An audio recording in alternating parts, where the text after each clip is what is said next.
we get to that, we'll look way down the road. The 2025 class now has 6 commits, including tight end. Yes, tight end Eli Johnson. He caught 13 balls last year as a junior for 5 touchdowns, 168 yards.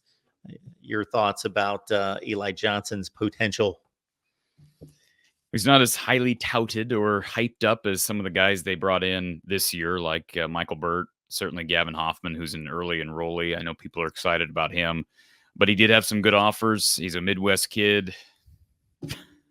He seems to do everything you want him to do on tape at this level. He blocks well. He's got another year of high school to develop some of his route running skills. I think that's typically the question mark. The last time they got a tight end out of Wisconsin, it's boded pretty well, right? With Addison Estringa, who is poised to be at least number 2 this year, assuming Luke Lachey stays healthy. And, some good programs are in on Eli. Michigan State, you see there on the offer list. Minnesota went after him. Iowa State, some schools that have some tight end history. Purdue was in on him, as was Missouri, Kansas. So good win. Iowa continuing to build the foundation pieces for these future classes. It seems like they typically start with quarterbacks. And for Iowa, they oftentimes start with tight ends. It's very rare that Iowa gets late cycle tight ends. They usually identify who they want early, and oftentimes they land those kids because who doesn't want to come to play as a tight end at Iowa? So they're not always the highest ranked kids, but this is another addition to that 25 class that is now 5? How many people do they have in that class, Mark? Do you have the 6? 6 kids in that class now. So that class is coming around nicely, and we'll continue to get hopefully some, in the spring, we'll get more news on some commits. And, the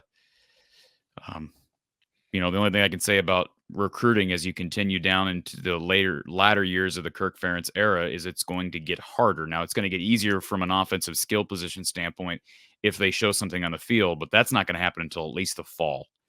So if I'm opposing recruiters, I'm making a hard push to sell, especially to those offensive players. Hey, look at these crappy numbers that this team puts out year after year. They don't send skill guys to the league, and their offense stinks. Now, maybe Tim Lester comes in there and changes the narrative, but that's what you're going to be up against from at least now until probably September, October. But in the meantime, Iowa can build the foundation pieces for these future classes with positions where they tend to excel, like tight end.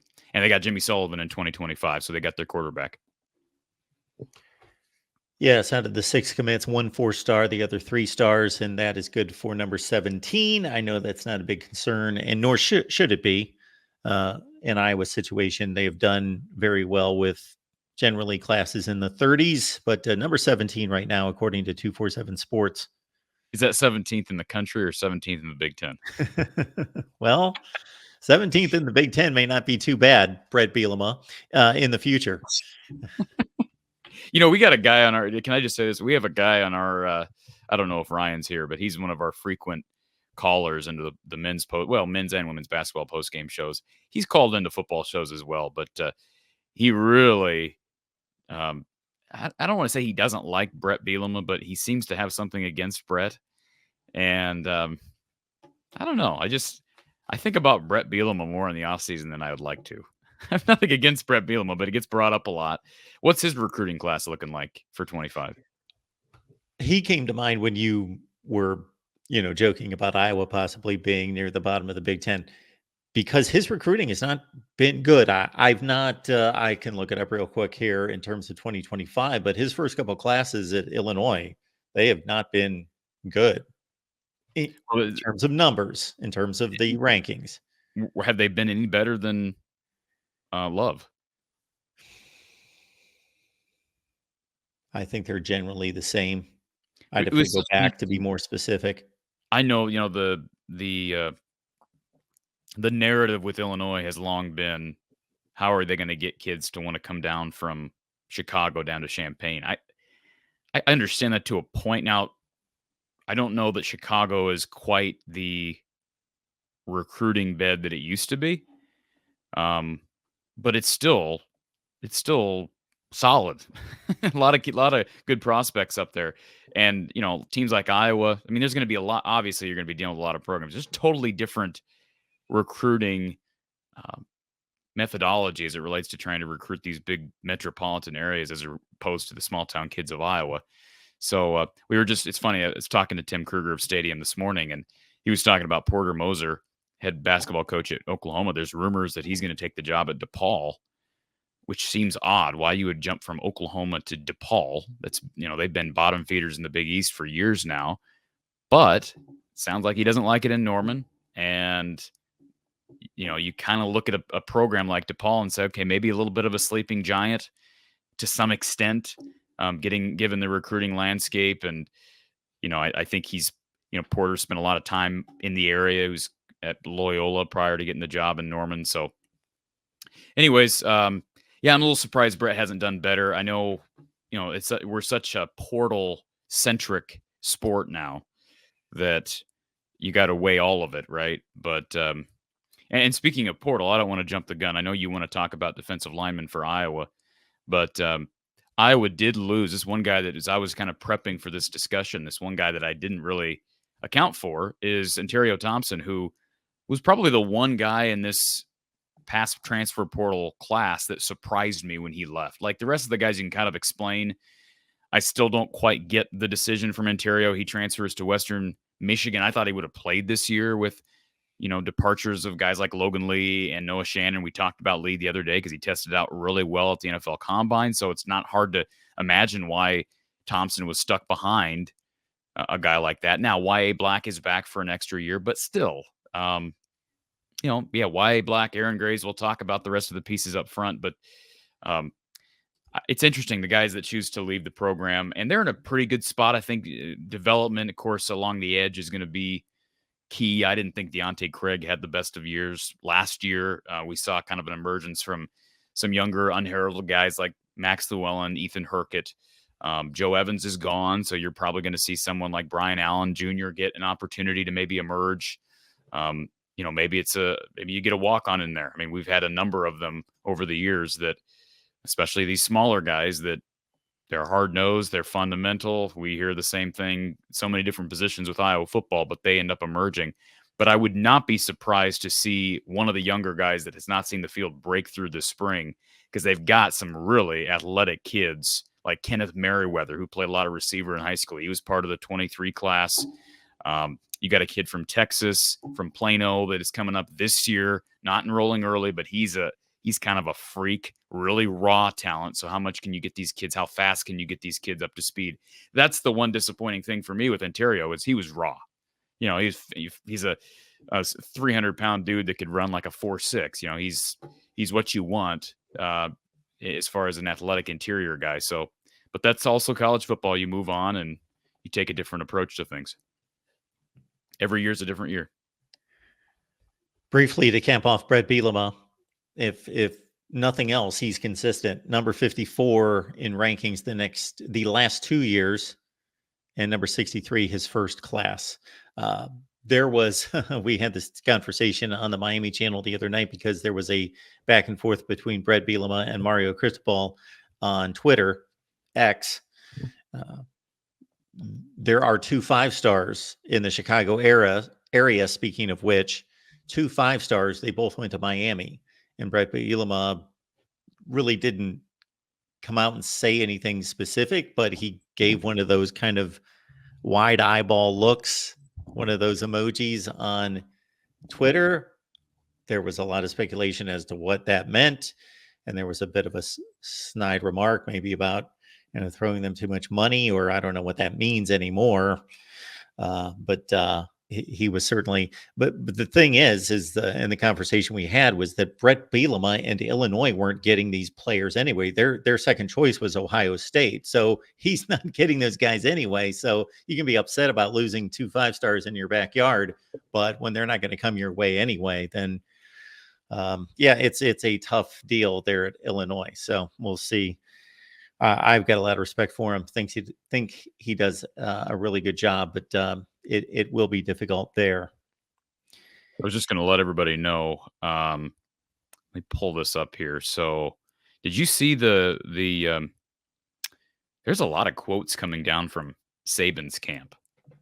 I mean, this is just ongoing. I noticed On3 published a quote from him today. All the things that I believed in for all these years, 50 years of coaching, no longer exist in college athletics. So I have no issue with part of his gripe because I think it's the same angst that most college football fans feel about we don't like the player movement, we don't like the look regardless of how much substance there is to it, but the look that the players are just going to the highest bidder. And now with the NCAA's lack of control and their powerless situation in the courts in Tennessee and Virginia, federal courts ruling that the NCAA cannot touch any of this. And now that inducements have been uh, I don't want to say that they're legalized. They already were, in a sense. They were uh, legislated against by the NCAA, but that was um, an illegal move of sorts that to be able to say that that can't be part of the process.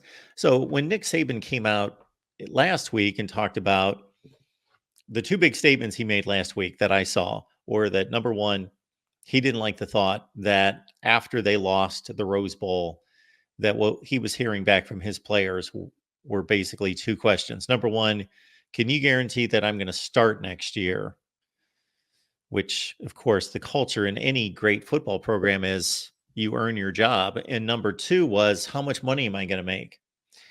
And that really turned him off. And I get that. I totally get that. But then I saw something from him today, and the only reason I saw it was posted by somebody I follow on Twitter from our guy James Coleman. If I could find it here, this I thought was hypocritical. So he states,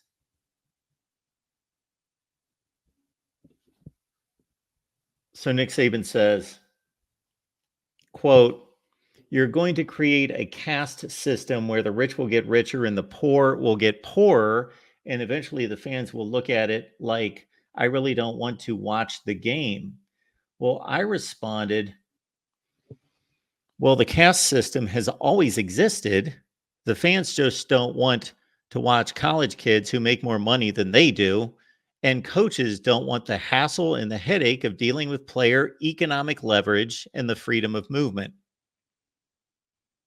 But this caste system, that has occurred since day one, practically, or at least since the 50s or 60s in college football. You think it's almost a I'm not trying to. I think everything Nick Saban says has merit, but do you almost feel like that there's a little bit of frustration that he can't rule the system the way he wants to rule it and the way he ruled it successfully for so long? Like Yes. there was a caste system, but it bent to his favor for so long, and so be it. Like he played the system the way he played the system the way he knew how to play the system, and now he found it to be not quite as easy for him to run the system the way he wants to run it, right? I don't know that it's necessarily a structure problem as much as it's just a uh, a different problem, if that makes sense. Yeah, he's lost control. And no, and he hasn't lost it to anyone in particular. Nobody has control. He can't control his roster like he once did, and nobody can. And so that's got to be frustrating. And I realize at his age, and that I'm not going to make a big deal of that, but I think it's generally understood or known that the older you get, the more you don't like change. The big change that he was able to grasp and take advantage of, even though he didn't like it, was the transition on the field from more of a running game defense to spread them out, throw it down the field. And he came out and said, I don't like this style of football. I don't like it. But it was football and it was something he could control. So he just changed his personnel, changed his roster philosophy, coaches he hired. He adjusted, kept rolling. But this is different.